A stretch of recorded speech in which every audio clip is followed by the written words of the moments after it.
Hi, this is my game Treasure Panic from Global Game Jam 2021. The theme was Lost and Found, so pretty literal interpretation.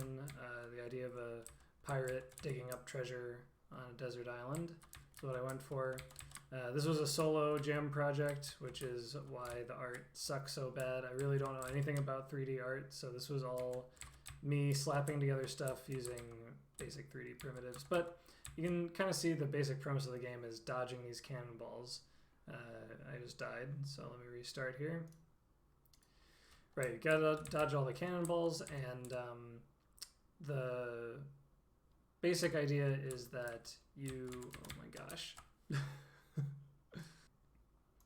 So these little mounds of sand can be dug up by holding a button, and every now and then treasure pops out, and that increases your score, so you're trying to dig up as much as possible without dying. Right, the treasure can even fall into the water, which is a little bit problematic. But what you can do is you can jump in and sort of get the treasure from the water. You have to watch out for the shark, though. So the shark is just sort of like randomly swimming around, but as soon as I get in the water, you can see he's just kind of beelining for me. Though there's a trade-off, because when you're in the water, you're actually underneath the cannonballs. So you're safe from the cannonballs, but you're at risk of getting eaten by the shark, basically. And that's basically it. There's a little bit of nuance in the strategy, because the closer you dig to the edge of the island, the more likely you are to get treasure. So there's sort of a risk-reward strategy there. And yeah, that's basically the game.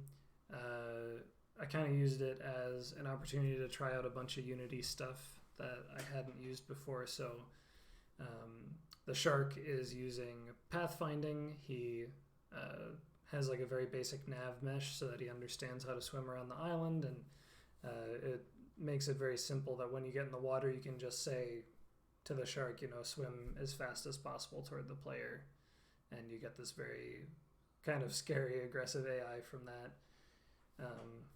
Yeah, and also all the shaders use Unity's kind of like new rendering pipeline with shader graphs, which was something I wanted to try out.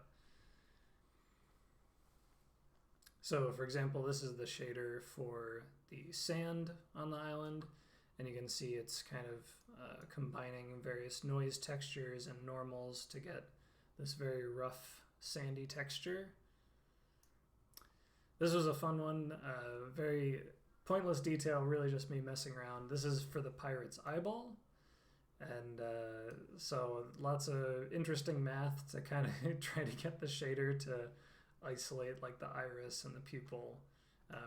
Fun fact, it's actually the eyeball, just due to symmetry, is double-sided, but it doesn't matter because the other side of the eyeball is inside his head, so you can't ever see it. But yeah, it was a fun little project. No sound effects. I didn't have time. It's pretty tiring doing a solo project like this, especially in 3D. So that's it. That's Treasure Panic.